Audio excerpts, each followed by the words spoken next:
SJ, welcome to Mvskoke Radio, your weekly source for tribal and community news, interesting guests and discussions, plus a local events calendar.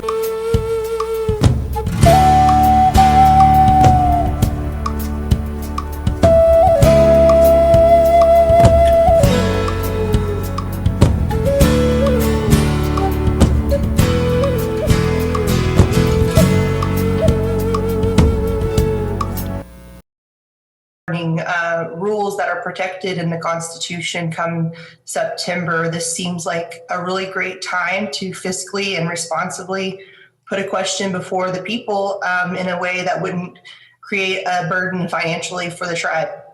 And I could concede over to Ms. Lansbury too, please. Thanks. Thank you, Ms. Ellis. Ms. Lansbury? Yes, thank you all. I just want to add that this amendment comes at a really critical time for the tribe as Mvskoke Media works to counter some of the misinformation and disinformation and the slanted coverage coming from our mainstream media counterparts on the McGirt case specifically. So just wanted to reiterate that news and information is a service to our citizens, and allowing them to make this decision and vote on the amendment is the ultimate exercise in our sovereignty. So this would be a really historic vote, and if the Mvskoke Creek Nation does decide to vote it by vote of the citizens, it would be the first tribe to pass free press protections at this level in Indian country, which would really be a milestone. So I appreciate the council's consideration in this vote. Thank you. Thank you, Ms. Lansbury. Representative Randolph? Thank you. Thank you, Representative Randolph. Any other discussion? Speaker. Representative Tiger. Thank you, Speaker. Ms. Lansbury? Ms. Lansbury? Ms. Lansbury? Yes, Representative Tiger. Thank you, Ms. Lansbury. I was okay with the legislation until we received the substitute, and the substitute states that the Mvskoke Creek Nation shall fund the day-to-day operations and publication of independent press. Doesn't that contradict itself? If the Mvskoke Creek Nation's paying all of your expenses, your payroll states Mvskoke Creek Nation, therefore, how can you be independent? Well, I think we can look at the NPR and PBS models of public funding. As I mentioned, this is a service to the citizens. So would you look at it and consider it like that? Like all the independent agencies of the Mvskoke Creek Nation, you are spending money in the budget to support news and information that's critical to the citizens being informed and to a healthy fourth estate here in the democratic process for voters being informed on what's happening and news and information and also culture and language. Thank you, Ms. Lansbury. Ms. Ellis? I think that the model of public funding for public information has been successful in many instances, and our nation could be one of the leaders in Indian country to continue that model in terms of public funds that are generated through gaming revenue being used to keep the citizens informed about their government. Seems like a fair kind of trade-off service-wise. And we also see that the times are still playing out where this is protecting really the concept of undue influence of political, in-reach, which still has become a problem, even despite our code being, against it. This would be another layer of protection against the in-reach of political influence.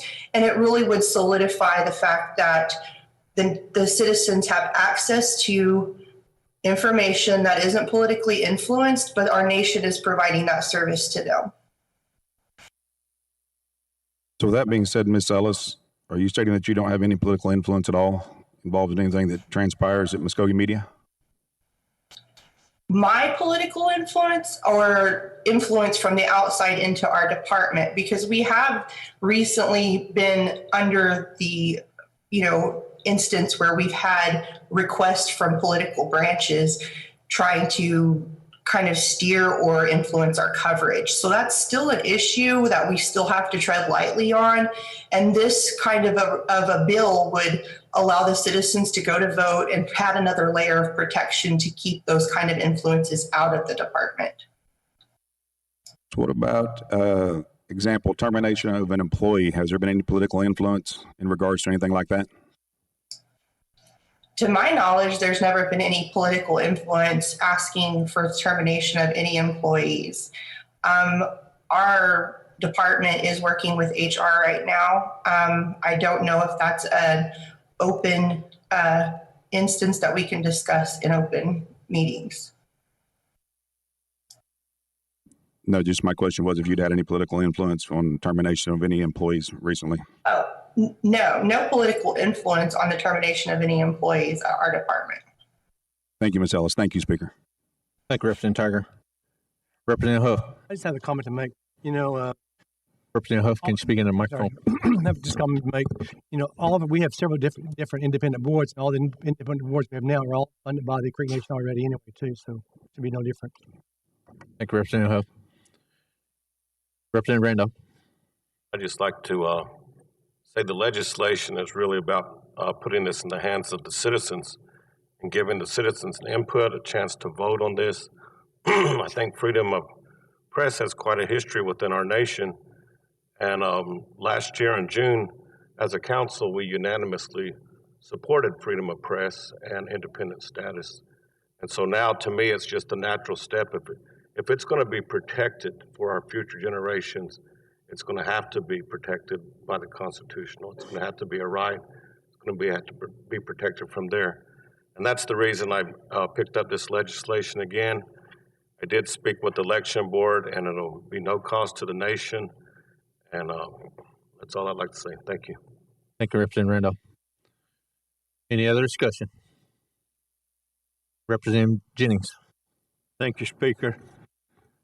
So, Ms. Ellis and Ms. Lansbury, my comment to you, should this pass through the council today, I don't agree with you promoting this constitutional amendment through the Mvskoke media funded by the tribe. I don't think you should be allowed to advertise for passage of that to the people because this is tribal money, and it's just a campaign issue, I would say. So, thank you.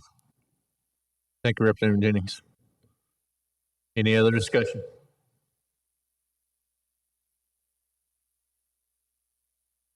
Representative Jones. Yeah, thank you, Speaker. True independence is separated from the tribe, though, and that's what I try to kind of feel that out is to see is if you're independent, then you will be self-sustaining, and what's your future for bringing other revenues to be self-sustaining to Angel Ellis and Rebecca Lansbury Baker? I can kind of help a little with this question. If you look at the kind of situation that we're in with self-sustaining our systems in the tribal sense, we at media experience a lot of the same struggles that our tribe is experiencing to catch up with the judicial system. It's the same thing. The market has been doing things one way for a very long time, and we have a very huge challenge to sustainably finance ourselves through seeking advertising. We do have the advantage that we have commercial printing operations, but in this market, in this area, we would be hard pressed and we would take a long time before we would ever be able to turn a revenue that supports the level of service that we provide at this time. A big chunk of our operating costs and budgets are put into postage and printing, and those things take time to build up an advertising base, and it's sometimes almost impossible to do when you're competing with Griffin Communications and these really huge media outlets that are out there, and that's where the majority of advertising is done. because advertisers want to put their money into a place that delivers information to the most people. And we find that our population is often left out of, say, the coverage that is done by these giant media companies. They don't come and they don't do Muskogee Creek Nation's elections like you would see us putting that information out there. And so really, we're tapping into a population that needs information and oversight and communications in their very small, of the bigger market government, right? The money is not there for Channel 6 to come and put the point of view of Muskogee Creek Nation out. Channel 6 is incentivized to, echo the narrative of the state of Oklahoma. So when we go out and we put information out specifically for Mvskoke Creek citizens, it's really hard to monetize that service. It can be done. The more we have access to free ourselves up from government processes, we are able to pursue grants and we're able to pursue other public funding. And we would even be able to expand our commercial operations, but we're hinged to the government processes. So unless we ever created some form of endowment where the Mvskoke Creek Nation sort of puts forth some funding towards this and actually kicks it out to be operated by completely independent processes, not hinged to like government accounting, we would never be able to fiscally pull the money in that would support the operation. So what we're really looking for is a standard extra layer of citizen oversight and involvement where they can kind of affect how their rights are protected and their service is protected. And that's what I think the spirit of this legislation is. I know that in the past, we've discussed good and bad news, but what the National Council would really be doing by approving this legislation, the National Council would be saying to its citizens, here's you a question for you to decide what you want for yourselves.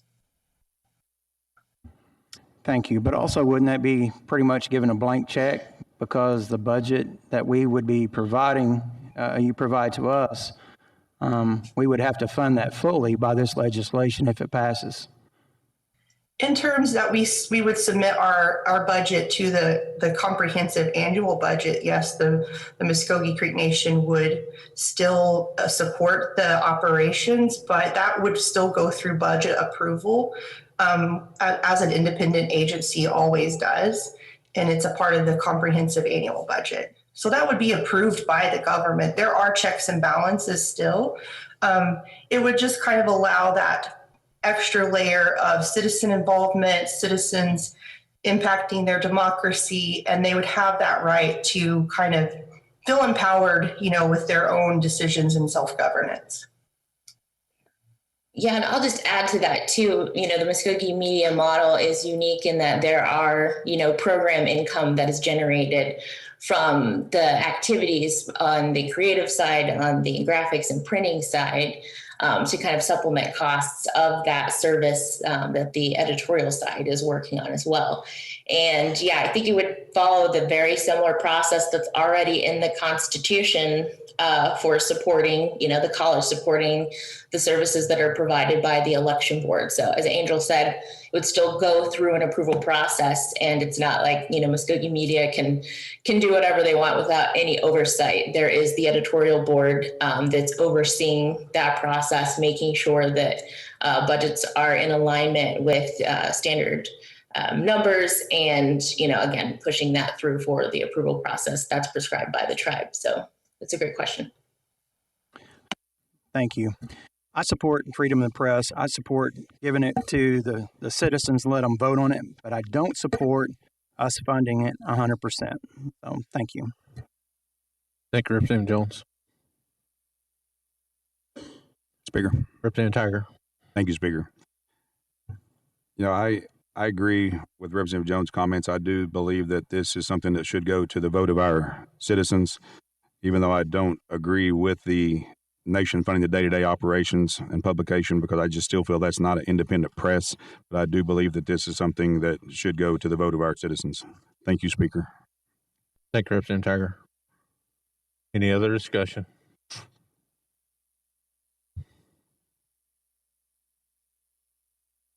Hearing none, this will require 2/3 vote. Roll call vote, please. Mark Randolph, Yes. Lucian Tiger III, Yes. Speaker Randall Hicks, Yes. Mary Crawford, Yes. Joyce Steer, No. Patrick Freeman, Yes. Joseph Hicks, Yes. Robert Huff, Yes. James Jennings, Yes. Adam Jones, Yes. William Lowe, Yes. Hannah Marshall, No. Charles McHenry, Yes. Thomasina Hulla Osborne, Yes. Daryl Proctor. Yes. Speaker, you have 13 in favor, 2 against. 13 in favor, 2 against. That motion is adopted.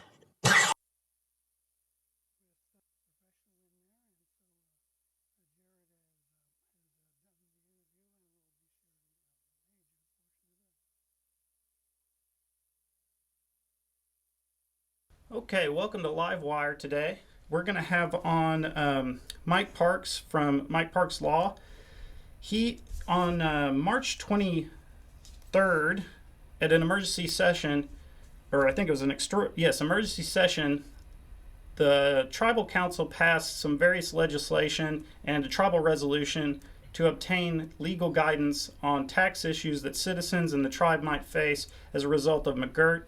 One of those tribal resolutions, TR 21-044, authorized the principal chief to sign an agreement to have the Mike Parks law firm consult with them on taxes about tax issues. We have a story on MvskokeMedia.com that has been up since then that has some comments from the MCN Attorney General. But today we had on Mr. Mike Parks, and he's going to talk to us a little bit about what that guidance was and things like that.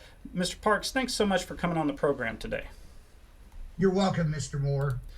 I guess my first question would be, you were the principal chief's office was authorized to hire you and work with you on this issue in the Attorney General's office.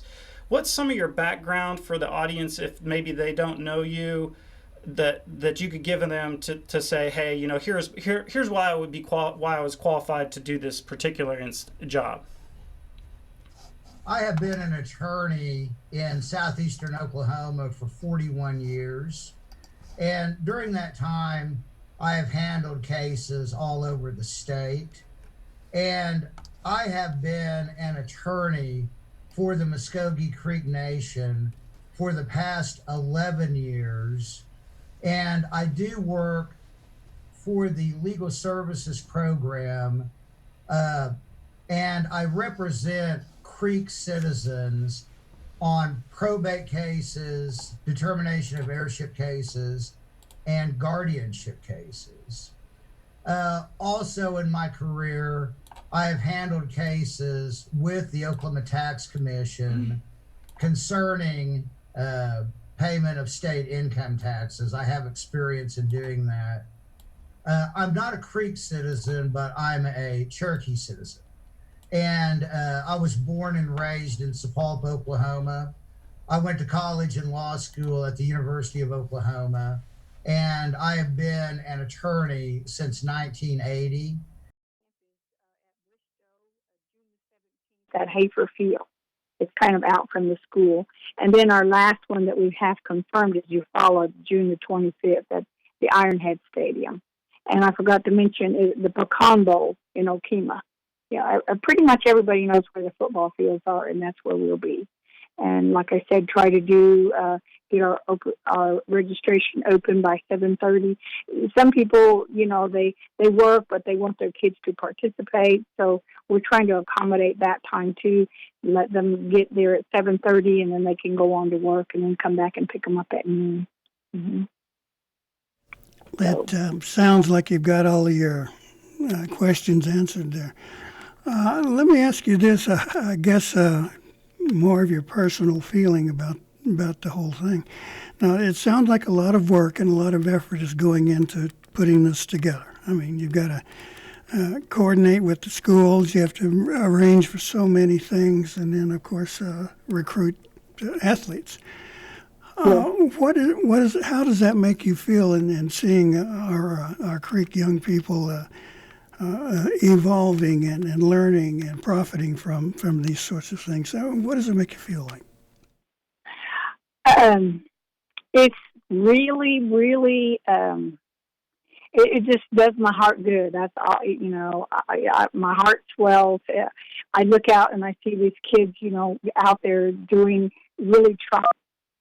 And then we get we see another kid. Every year we see different kids, and we also see some kids that are the same. They keep coming back. And, I keep thinking, one child, we help one child move forward in this whole process. We've done what we started out to do, and that is to help our kids go on what they thought they could do. That's so wonderful. Now, have you gotten much in the way of feedback from either of these athletes or their parents? Well, we every year we get rave reviews. Like I said, some of the kids they come back. They have their favorite coaches. We're not going to use as many coaches as we have in the past. Of course, we're only doing half a day, and but they get something from certain coaches, and they call. Oh, is so and so going to be there this year? And so it's like I said, going to Okemah and Bristow, and you find like we're family. We go and we help each other, and we go forward, and we try to keep that, maintain that connection, that relationship, because we want them to know that we support them in their, as they go forward in their life. What about hearing from the parents? You're providing an opportunity for these young people that maybe some parents can't afford or don't have the time for, or for any other reason can't participate and make this possible. What do they tell you about putting their kids through this strenuous, I'd say, athletic training camp? Well, we do have parents that some take off.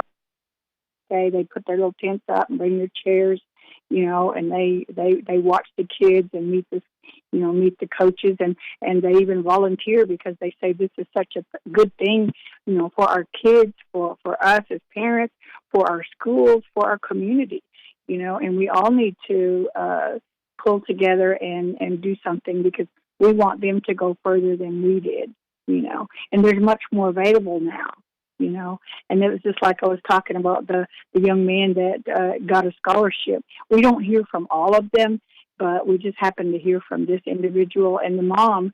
I think the last time he was from Eufaula, and we picked like 5 kids, that stood out. And we give them a little award, and then we had them come before the council and acknowledge, what they did. And when the parents, usually come with their kids, and so this parent, I think the last time, that was in 2019, the parents of the kids that we selected, Thomas Law, one of his books that he did, that he wrote, and it is about parents helping their children through the sport.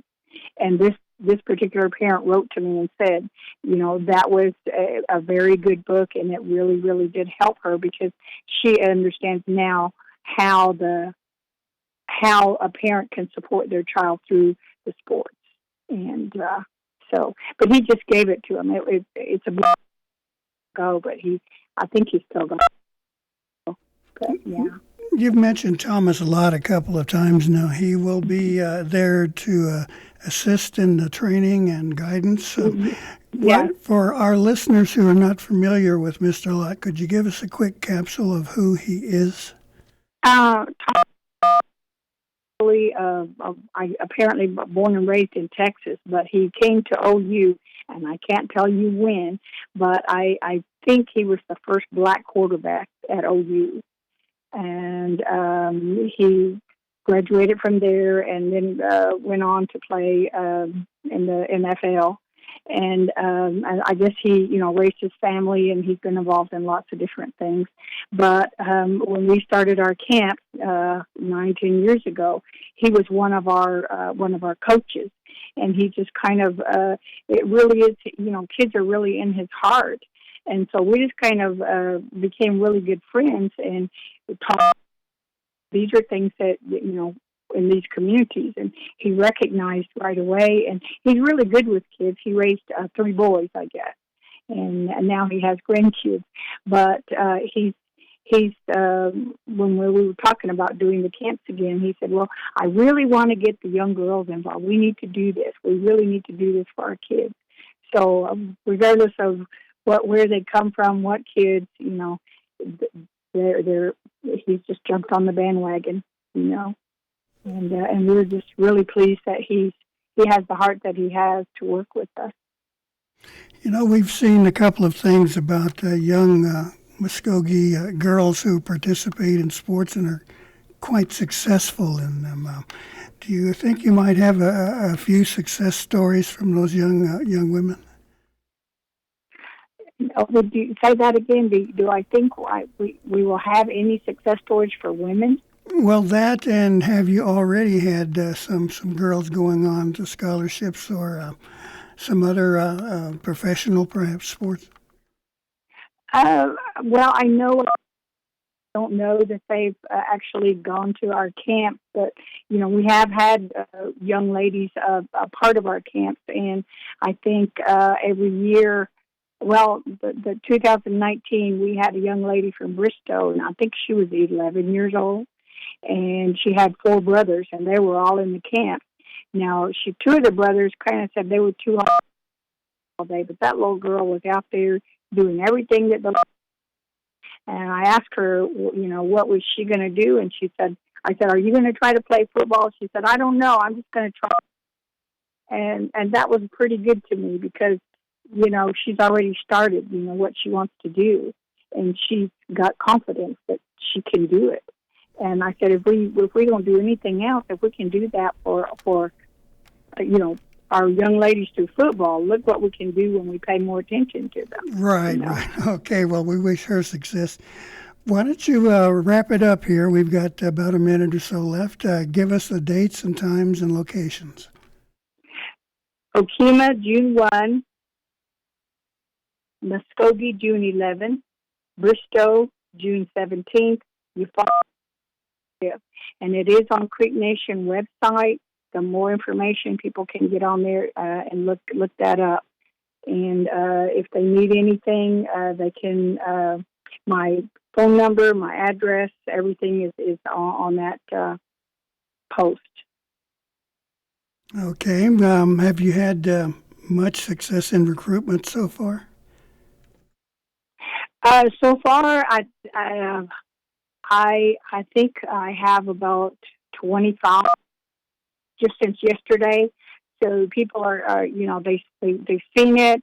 They're saying we're interested in the camp, but they're still calling it football camp. But they know that we're the same people doing this for our kids. So I'm having to do a little bit more explaining about what we're doing, but they still want to be a part of it. That's so nice. Well, listen, Sandra, we have to go, but we wish you the most success with that camp. It sounds like you're doing just amazing things for our young people, and perhaps we'll get to come out and watch you all work out sometime. Okay, now we've been listening to Mvskoke Radio here. It's time for us to get out of here, so we're gone.